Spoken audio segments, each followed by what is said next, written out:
Hi there. Today, we're talking about Boards of Canada, and this is my Boards of Canada collection. Some of them are secondhand, some of them are not, but I wanted to talk about them all together because they are a band that I have a particular love for, and I often say, "Oh, this was my favorite. This was my favorite." That I'd say in the last 10, well, since I discovered them, I think I discovered them about 2010, which is 13 years ago. Kind of late to the party, but in that time, I'd say they're my most listened to band and probably my favorite overall band of of that of this time. But anyway, that's not really important. So Boards of Canada are a electronic music duo from Scotland, two brothers. They was it the Sanderson brothers? Um, and I wouldn't, yeah, they're a bit different than the average um, electronic music artists. They've got a very specific, not specific because they would say that they have the same sound, but I listen to a lot of electronic music, and I think there's a lot of great electronic music out there. There's a lot of shit electronic music out there. These guys, I don't know. There's something for me. There's something much, much more than the average electronic music artist, and that doesn't really convey what I'm trying to what I'm trying to put across to this. But I'll just start going through some of their stuff and talk about it, and then maybe in that way I can kind of explain a bit more deeply. So, you see, I've got two copies of their album. This is their first album, or their first proper album. This is the thing about them. They're quite a mysterious band, as in they're quite secretive. They don't do a lot of press interviews. They've played live a handful of times, and they haven't played live for the last 20 some years. Um, they disappear for long stretches of time, and they don't communicate across social media really. Sometimes on their Twitter account they'll give likes to things, but I don't even know if it's them controlling their Twitter account. It could be some social media intern from Warp Records for all I know. But they're not out there, and so there's a lot of earlier work that bits and pieces of things that people are not entirely sure if is actually from them or not. Um, but their first full album release, 1998, Music Has the Right to Children. This is the first thing I ever heard from them. I bought this new in, like I said, about 2010. And I think my new copy, one of them is secondhand and one of them is new. I'm going to say this is probably my original copy. Um, Now, I found this secondhand at a secondhand shop, just not even a secondhand music shop, a secondhand charity shop. Do you know the likelihood of finding a Boards of Canada CD in a secondhand charity shop just sitting there? It's like finding a needle in a haystack. I was so surprised and shocked, and I had to buy, even though I own a copy of it, I had to buy, almost like I felt like I was rescuing an orphan child, because this band is so special to me and holds such a place in my heart and mind and soul and every other place that, yeah, I felt I had to, seeing it sitting on the shelf in a secondhand shop, a secondhand Salvation Army shop, selling for $1.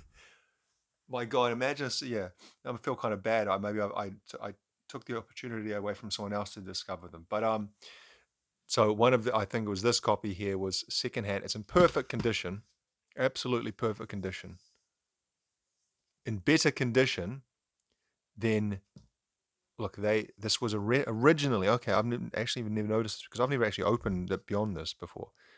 I've never haven't noticed that they got this secondhand. So this is definitely not my one because my one was brand new. So the person this wasn't. So this means this is actually third hand because they bought this second hand from Real Groovy Records, which is a record shop over in the city in Auckland. They got it for $25. They kept it in very very good condition for a third hand CD, and more than that, it's it's cardboard. So even more so, they had to try especially hard to keep it in perfect condition. Um, and I got it for $1. How lucky is that? The artwork, it's kind of like a family photo from like the 70s or 80s, kind of, and all the faces of the people on the front are blank, kind of somewhat creepy, I guess. As much as any Boards of Canada album, it's a brilliant, brilliant album. Just picking out some of the highlights for me, and it's not really focusing in, is it? Um,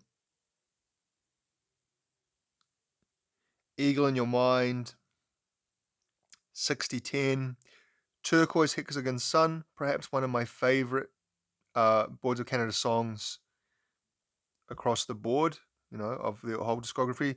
Roig Biv is one of the better known songs. It's got quite a memorable melody, keyboard melody, and vocal sample. Olsen, Aquarius, Happy Cycling, which is actually is actually a bonus track because there's some editions that don't have that on it. But that's also one of my favorite songs, Happy Cycling. I was just listening to the John Peel live edition. Why does it keep doing that? It's annoying. The John Peel edition. They went to, a lot of artists went to John Peel's radio show in the 90s or earlier and did kind of live sets on the radio, and they did a live version of Happy Cycling. I was just listening to it this afternoon, and it's pretty amazing. Kind of the different samples you can hear more at the forefront of the mix, particularly this high pitched choir. Anyway, uh, a beautiful, beautiful album. 10 out of 10 album. 2 copies. Their next album, 2 copies again. Same thing. I found this at the same time as the other one. So this is the copy that I bought originally. This is also, so these are both secondhand. I bought this back in 2011. I remember the day I found it and I bought it. I was with my girlfriend, who's now my wife, and I found it, and it was a really grey. It wasn't autumn, but it felt like an autumn day. And I went back to my apartment and I listened to it, and every song has such a strong connection to so many different points in my life in the last 13 years. A lot of people say their music is highly evocative of nostalgia, and that's kind of what the feeling of not just the music, but the whole aesthetic and feeling of the band or the group and the music is this nostalgia to a kind of childhood that doesn't necessarily fit with my childhood because they're older. They're about 10 years older than me, the guys in Boards of Canada. But I certainly feel parts of it in my childhood, which a lot of, if you read comments on YouTube on any of their videos, a lot of people say exactly the same thing. It's kind of like it's got this really super strong nostalgic feeling, almost sometimes too much so. There's some music that I think I've said this before in another video. It's some music is too emotional. It connects to things in your memory, and I don't mean like traumatic things, just something. It taps into some kind of circuitry in your brain, and it's almost too much sometimes, and you have to be in a particular mood to listen to it, otherwise it's almost overwhelming, and that can be in a good way and sometimes in a not so good way. They say that this one particular children had the right to music. Music has the right to children. Sorry, as is their childhood album. This one is much much darker. This is called Geogody. Geogadi. I don't know how to pronounce it exactly, but I've always called it Geogody. I'm kind of all over the place because I'm excited to talk about these guys. But I said I bought that secondhand myself 13 years in 2011, so 12 years ago. This one I picked up at the same time as I found this other one in the secondhand shop for $1. So I rescued these both. Even though I own the copies already, I didn't want to leave them there on the shelf. They deserve better than that. This music. Also in excellent condition, the secondhand copy. I think it's better condition than my secondhand copy. So Geogody is a much darker album. People say it's got hints of like kind of like mind control. Like they had themes of mind control and like satanic type things. And I don't mean that like in the metal, like heavy metal Hail Satan type ways. I mean as in it feels, there's something very dark about some of the songs and taps into a part of your brain that I can't really explain more to. But the thing is, I felt that the first time I listened to it, before I've read any kind of accounts or people talking about and what the guys talked about the music themselves when they made it, I felt it as well. It has this kind of, maybe it's the color of the album as well. It's kind of got the orange red, but it has this feeling. But let's look at some of the songs on this one. We've got Music is Math, Gyroscope. That's a dense, dark song, Gyroscope. It uses a sample of a counting station. During the Cold War, they might still have them now. Different spy networks in the Soviet Union and the US and in parts of Europe, they would have spy counting number stations. I think they call number stations, where I don't know how to explain it. If you search about this on Wikipedia, you'll find an article on it. But basically, it would be you could tune into a certain frequency on different radio bands, and it would just be like a voice recounting numbers. And there were different famous ones. Some was like a child's voice, and some of them were like a melody of a song. This one's it's like a kid going 5, 7, 63, 5. And apparently that's a sample taken from one of those number stations during the Cold War, that spies used it to decode messages or something. I'm explaining it in a stupid way, but Dandelion, which uses the sample from a documentary about underwater volcanoes. Apparently the narrator is Leslie Nielsen, famously of Naked Gun. Well, when he was younger, he used to do serious narration on documentaries. 1969. Yeah, there's a lot of stuff about cults as well in this. The Branch Davidians. 1969 is about that. It's the vocal sample says, I know. See, it talks about David Koresh, but it reverses his name, Shurik David, something like that. The beach at Red Point, super. Yeah, like when I say dark, it's not like they're evil dark. It's just got like this sinister feeling to it. Going through all those, but down near the end, You Could Feel the Sky and Corsair. Those two songs, holy shit. Corsair in particular. If I was to die, if someone said you're going to die in 5 minutes and you can listen to one last song, I would listen to Corsair. And that's what that song feels like and sounds like. It's Corsair is Corsair's got different meanings, isn't it? Corsairs were like pirates, like Berberi pirates, North African pirates, I think. And then there was also these are kind of planes called Corsairs, like a what do you call, what's the other small plane? Oh, okay, whatever. It's a kind of plane, is a Corsair, And when I hear the song Corsair, it sounds like someone's flying a plane and they've become unconscious and the plane's just flying along by itself through the sky, and eventually it's going to crash because the guy's unconscious and it's going to run out of gas. I don't know why I imagine that, but that's what I feel like. You Could Feel the Sky is also another beautiful song. Some weird samples in that, talking about kind of devilish stuff. The God with horns, the God with hooves, and things saying. Another 10 out of 10 album. Perfection. Then we get to the Campfire Head phase, which is this is a new copy. I got this in Japan. This is the Japanese edition. There's a little, as there is like an insert with the Japanese liner notes. This one is a lot brighter and lighter feeling. This is like kind of the antidote to Geogody. This one, I've heard the brothers say that the purpose of this album was, or the feeling was sitting around a campfire, you've taken an acid trip, and it's like the 6 or 8 hours that you're up on the trip.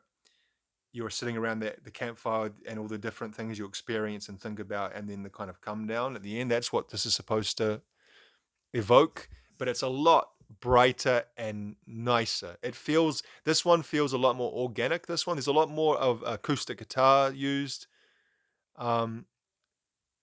Fresh. It has a fresh feeling, a kind of a beach feel. Not like a beach. Yeah, that's probably not the best word to use, but I'm just saying the things that I get in my mind when I think about it. Standout songs, they're all standouts, but Dave and Cowboy is perhaps their most famous song. You hear that used a lot. Well, not used a lot. Sometimes I've heard it in BBC documentaries. 84 Pontiac Dream, Hey Saturday Sun, Farewell Fire. But it's hard to pick one, highlights. The whole album is perfect. Again, 10 out of 10. Their most recent album, Tomorrow's Harvest. And what you're going to find when you open my copy of Tomorrow's Harvest is that it ain't in there. Why? Because I bought this when I was in Korea. I got it shipped when it was first released in 2013 on Amazon. Put it in the car. I listen, this was 2013. I left Korea in 2020, very, very start of 2020. I had the CD in the CD player of the car that I owned in Korea. And just before we left there, we were going to sell the car. Lo and behold, the CD wouldn't eject. It had been ejecting fine for 6 or 7 years before that, but just as we decided to leave, and like the week before, it wouldn't come out. And I tried and tried and tried, and it wouldn't come out. So the person we sold the car to in Korea, also got a copy of Boards of Canada Tomorrow's Harvest. I'm sure they appreciated that. This is an album about the apocalypse, the end of the world, basically. Tomorrow's Harvest, which I feel they meant to mean what we're doing right now is we can harvest tomorrow as a completely fucked up future. A brilliant, brilliant, brilliant album. Sick Times, Nothing is Real, Nothing is Real, holy shit. I kind of go swing between my favorite Boards of Canada album. I think this one's my favorite, that one's my favorite. I'd say at the moment Tomorrow's Harvest is my favorite, but I've been through periods where they're all my favorite, and it really is hard to pick one. But you can really feel the story on this, or the kind of the concept they were trying to go to. It kind of starts off, the way that I see it is, it kind of starts off with nuclear war, cold earth, maybe like kind of a nuclear winter, sick times, maybe some sort of pandemic, collapse. Nothing is real. Maybe the person is trying to kind of just think, well, fuck it, nothing's real. Sundown, new seeds, they had hope, come to dust. Semena Mirtiva, I think that's Russian for seeds of death. Semena Mirtiva. That's a super dark song to end on. So this is a kind of dark album, but it's dark in a different way from Geogody. It's kind of like, there's more, there's ups and downs on this one. There's ups and downs on that one too. It's they're all 10 out of 10 albums. If you have any interest in electronic music whatsoever, not even if because to be honest, there were points in my life when I was younger where I fucking couldn't stand electronic music. And to be honest, there's probably people who don't like this music. I saw someone comment on some of their music saying, "Oh," because a lot of people who do like them proclaim them to be the greatest band of all time. They're a bit like, there are certain bands where the fans get a bit rabid, and they kind of defend them to the death and say this is the greatest music ever made. These guys seem to kind of bring that out in people. Then there are other people who say like it's got a bit of Emperor's New Clothes thing going on, where it's like they're talked up so much that people just kind of go along with it, and it's not actually real. I I can't disagree with that enough, because I knew very, very, very little about them before I bought the first album back in 2010, and I almost bought it on a whim, and I was just so. It was that feeling of like, where have these guys been all my life? It was like something clicked perfectly in my brain with, this is the music I've been searching for my whole life. I almost felt like not angry, but like sad. Like this came out in 1998. There was 12 years where I didn't even know this existed. That was the feeling I had, and it's perfect music in so many ways for me.